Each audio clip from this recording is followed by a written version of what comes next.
अल नासिर जकरिया साहब लीडर हैं कांग्रेस को, वो भी जुड़े हुए, लेकिन उससे पहले मनोहर लाल खट्टर जी कुछ हरियाणा में विधानसभा के चुनाव का यह दिन है। लगातार प्रचार अभियान के बाद आज 21 अक्टूबर को हरियाणा भर में सब जगह मतदान हो रहा है। मैं भी आज मतदान करने के लिए चंडीगढ़ से यहाँ आया हूँ।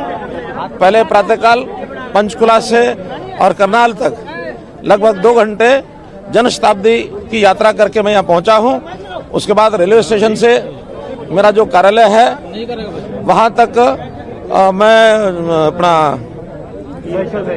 साइकिल नहीं ई रिक्शा से मैं आया हूँ। मेरे सिक्योरिटी के सब लोग भी ई रिक्शा में ही थे और अपने कार्यालय से पोलिंग बूथ नंबर 174 तक मैं साइकिल से ही आया हूँ।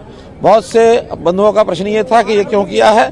कोई भी महत्वपूर्ण अवसर होता है उस पर कोई ना कोई संदेश अवश्य देना चाहिए, इसलिए आज इस माध्यम से, चाहे वो ई रिक्शा है चाहे साइकिल है, मैं हरियाणा की जनता को एक संदेश देना चाहता हूं कि हम लोगों को पर्यावरण की तरफ भी ध्यान करना चाहिए, पर्यावरण के लिए सजग रहना चाहिए, पर्यावरण बचाना चाहिए।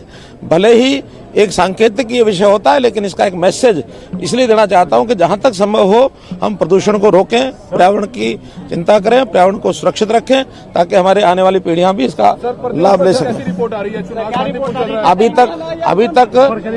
अभी तक चुनाव आयोग की ही जो रिपोर्ट है वही रिपोर्ट्स आपके पास हैं, वही मेरे पास है। हर जगह जो वोटिंग हो रही है, अच्छी वोटिंग शुरू हो गई है और अपलोड लगातार की जा रही है। मैंने कुछ विधानसभाओं पर यहाँ तक भी जानकारी ली है तो 9 बजे तक 15% की वोटिंग भी हो गई थी। एवरेज लगभग 8, साढ़े 8, 9% के आसपास अभी चल रही है, लेकिन हर आधे घंटे बाद ये अपडेट हो रही है। चुनाव आयोग के जो आंकड़े हैं वही सही आंकड़े हैं, इसके अलावा बाकी आंकड़े सही नहीं होते। कौन से मुद्दों पे इलेक्शन लड़ रहे हैं और कौन से मुद्दे हैं जो आपको वापस लेके आएंगे? कई प्रश्न एक साथ आ गए। पहली बात तो कि जैसे करनाल में हम देख रहे हैं कि बहुत बूथों पर केवल भारतीय जनता पार्टी के ही बसते हैं, बाकी किसी पार्टी के, किसी इंडिपेंडेंट कैंडिडेट के बसते भी नहीं हैं।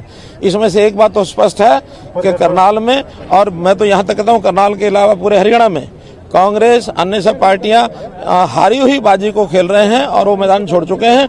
और मैं आश्वस्त हूं कि हमारा जो टारगेट है वो निश्चित रूप से पूरा होगा।